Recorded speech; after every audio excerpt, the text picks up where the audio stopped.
안녕하세요. 건국대병원 호흡기내과 김인혜입니다.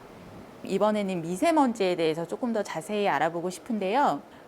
중국에서 불어오는 황사, 미세먼지, 이걸 같은 걸로 생각하시는 분들도 많은데 정확히 미세먼지를 뭐라고 생각을 해야 될까요? 네, 미세먼지는 공기 중에 떠다니는 보이지 않는 작은 입자를 말합니다. 미세먼지는 크기에 따라서 분류를 하는데 10마이크로미터 이하는 PM10이라고 해서 부르고 2.5 마이크로미터 이하는 PM2.5라고 해서 분류해서 부릅니다. 그리고 이 미세먼지는 인위적으로 생기는 먼지와 자연적으로 생기는 먼지가 있는데 황사 같은 경우는 자연적으로 생기는 먼지라고 할 수 있겠습니다. 그래서 황사나 꽃가루 같은 것은 자연적으로 생기는 미세먼지고 인위적으로 생기는 미세먼지는 유기화합물, 자동차 배기가스, 화력발전소의 연기 등과 같은 곳에서 미세먼지가 많이 생성됩니다.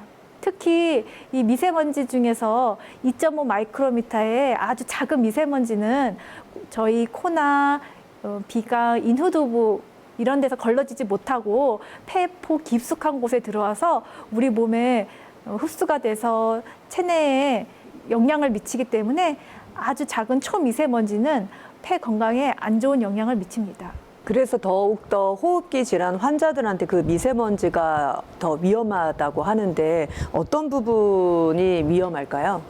네. 이 초미세먼지가 2.5 마이크로미터의 초미세먼지는 우리 폐포 깊숙한 곳까지 들어와서 염증을 일으킵니다. 만성기관지 질환자인 경우는 만성적으로 계속 염증이 기관지에 있는 상태인데 이 작은 미세먼지들이 들어와서 또 염증을 야기하니까 이 염증들이 더 악화가 되는 것입니다. 그래서 천식이나 COPD 같은 만성 폐성 폐질환을 가지고 있는 환자들한테 이 작은 미세먼지는 가지고 있는 기저질환을 악화시키고 증세를 악화시키는 원인이 되고 병원에 치료를 위해 내원하게 하기까지도 하는 원인이 될 수 있습니다. 그러면 미세먼지에 특별하게 취약한 사람들이 있을까요?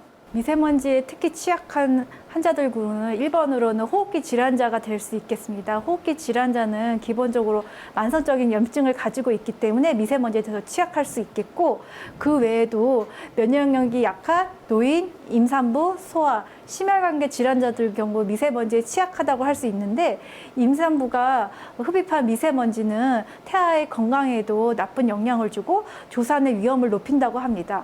그리고 소아 같은 경우에는 호흡이 빠르고 활동량이 많아서 미세먼지를 많이 흡입할 수가 있게 되는데 소아 같은 경우 미세먼지를 많이 흡입하게 되면 폐활량이나 폐 성장에 악영향을 미치게 된다고 합니다. 그래서 소아 같은 경우에도 미세먼지에 매우 취약하고 또 노인 같은 경우 기저질환이 많기 때문에 미세먼지에 노출되면 이런 기저질환이 악화될 수 있기 때문에 노인군도 취약군이 될 수 있겠습니다. 또한 심혈관 질환자들도 이 미세먼지에 노출되면 심장 혈관이 좁아질 수 있기 때문에 더 위험해질 수 있겠습니다. 실제로 이렇게 미세먼지에 노출된 환자들이 어떤 증상을 나타내나요?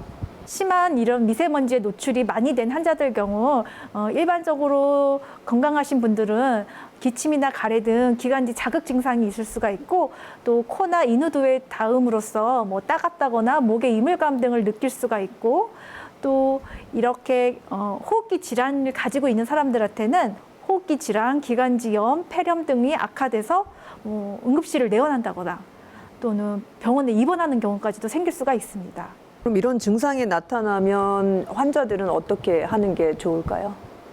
기관지 관련된 증상들이 악화된 환자들의 같은 경우에는 가지고 있는 호흡기 내과나 병원에서 처방받은 약을 규칙적으로 자주 잘 드시고 특히 흡입제를 처방받으신 분들은 일시적으로 흡입제를 사용량을 좀 늘리셔서 질환 증상을 좀 감소시키는 것이 도움이 되는데 그래도 호전이 안 된다면 병원에 내원하여서 상담을 받으시거나 추가 약물을 받으시는 것이 도움이 될 수 있겠습니다. 그리고 일반인들 같은 경우에는 미세먼지에 노출돼서 목이 따갑다거나 기침이나 가래 등이 증가됐다고 하시는 분들한테는 일반적으로 할 수 있는 방법은 수분 섭취를 많이 하여서 이 코나 기관지, 인후두부에 있는 미세먼지를 좀 제거하시는 게 도움이 될 것 같고 또 미세먼지가 많은 날 외출하고 들어왔을 때 샤워를 한다거나 먼지를 턴다거나 그런 것도 쉬운 생활 수칙일 수 있겠습니다. 그러면 미세먼지에 노출되는 걸 줄이기 위해서 우리가 생활 중에 할 수 있는 일들 어떤 것들이 있을까요? 미세먼지에 대해서 저희가 막을 수 있는 제1의 방법은 마스크를 쓰는 방법밖에 현재로서는 없을 것 같습니다. 그렇지만 미세먼지가 심한 날에는 일반적으로 아무리 마스크를 써도 미세먼지를 100% 차단할 수 없기 때문에 가급적 외부 활동을 줄이시고 또 외부에서 심한 육체 활동하는 것을 하지 않으시는 게 가급적 하지 않으시는 게 폐 건강을 지키는 데 도움이 될 수 있겠습니다. 2018년도에 라돈 침대 사건이 있었어요. 뭐 미세먼지도 안 좋지만 일상생활에서 이렇게 라돈이라든지 성면이라든지 이렇게 우리가 유해 물질에 노출될 수 있는 일이 많을까요? 라돈이 생소하신 분들이 있어서 라돈에 대해서 먼저 설명드리면 라돈은 암석이나 토양 그리고 건축 자재 속에 들어있는 우라늄이 붕괴하면서 생기는 방사성 내 무색, 무미, 무치의 기체라고 합니다.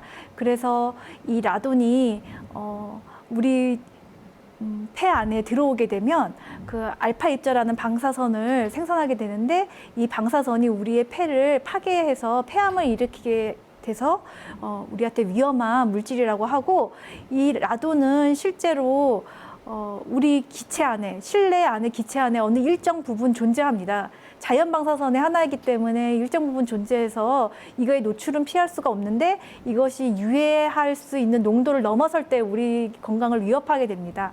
라돈 침대 같은 경우 그 유명한 침대 회사에서 음이온을 생산하기 위해서 라돈이 함유된 어떤 물질을 침대에 넣고 제작을 하여 가지고 침대를 구매하셨던 많은 분들이 적정치보다 더 한 3배, 4배 많은 방사선에 노출이 돼서 향후 건강에 위험을 받으셨던 그런 사건들이 있었는데요.